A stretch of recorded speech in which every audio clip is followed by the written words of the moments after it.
There isn't a shortage of houses in the real estate market. There's a surplus of investors in the real estate market. If we just got all these investors out, regulate the real estate market so that only property owners, the people who intended to live in the house, could actually buy a house. If you weren't going to live in the house anymore, you'd have to sell the house. You can't rent it. So therefore, there would be plenty of houses for all these people who can't afford houses. And once there are plenty of houses, then there's competition, and then the prices come down. That would regulate the real estate market. So there's the solution. According to this Redfin report, it is not just these institutional buyers that have driven up the housing market prices. It's the small mom and pop investors. And this is the point that I'm trying to make.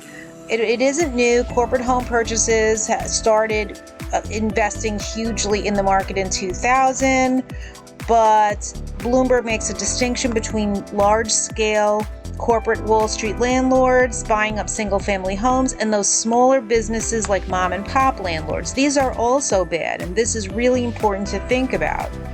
So corporate investors do not generate new demand, nor do their purchases take homes out of the local supply. I don't agree with that. That's complete crap. Anyway, research hasn't stopped political will to end the practice, so the End Hedge Fund Control Over American Homes Act basically proposes that we stop giving them tax breaks. In my opinion, that's not enough. We have to regulate them out of the housing market, and not just these corporate property investors, the mom and pop investors. Let the mom and pop go get a real job, because everybody talking about passive income means another person is going to be homeless. So this is the issue. With every home that's purchased by an investor, there's going to be one fewer home available to buy from a first-time home buyer or someone downsizing, because they tend to buy the lower end property. So what they're doing is squeezing out the working people. So if you're already loaded and you already have a big mansion, you're fine. Don't worry about any of this. But if you're trying to get into the housing market, if you're a renter, if you're trying to downsize, forget it. It's impossible, because you're competing against landlords. We need to get the landlords, get the investors out of the housing market.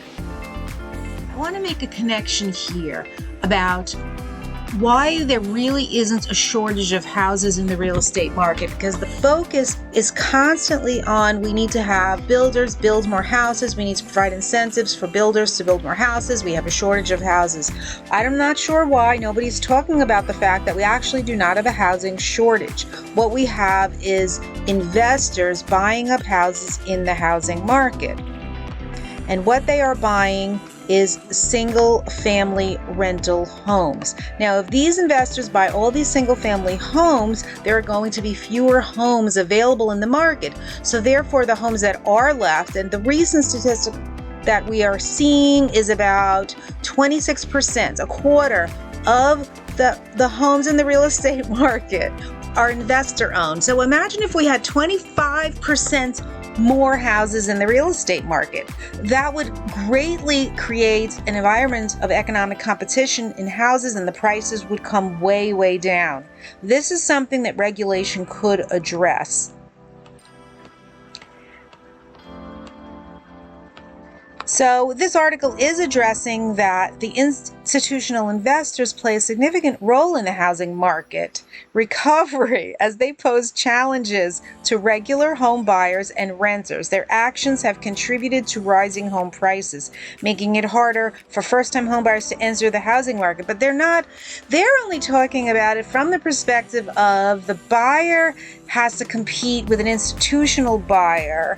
The personal buyer has to compete with the institutional buyer, because the institutional buyer doesn't have to do inspections and they have cash offers. But I'm talking about a different perspective. I'm saying that these acquisitions of U.S. homes by investors, that's the reason there aren't enough houses in the housing market. Conversation lately has been about institutionalized investors. Mom and pop investors have also did a lot of damage to the real estate market. If you look at some of these articles, this is rarely spoken about, but if you look at the information, and this is from 2021, it's worse now. 71% of homes were bought by someone who was going to live in them. That's 71%. In other words, a third of the homes that should be in the inventory for property owners are no longer there. Why? Because 28% were bought by small investors. mom and pops, and then 1% by the institutionalized investors. Now, the institutionalized investors, this is really bad, it's terrible, I totally agree. But let's not look at the mom and pop investors as if these people are angels. These are people who want to make a living. They're renting out some substandard living houses. Most of the time, almost always, these houses are not homes. They're not beautiful. The configurations are bad. They take a house, they break it up into 4 different apartments. It's not a normal layout. You have the bedroom was supposed to be a bedroom in someone's house is now a living room. So the layouts are terrible. They don't fix things. It's not attractive, and they're very, very overpriced. If these properties were in the market, the people who are renting these homes would be able to afford to buy them. So the point of the matter is, we need to get investors, including the mom and pop investors, out of the real estate market. Mom and pop investors, and they may be pricing out first-time buyers.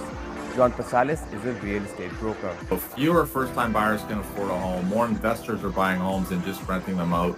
This reduces the number of homes that can actually be lived in and purchased because they're no longer available to be owner-occupied.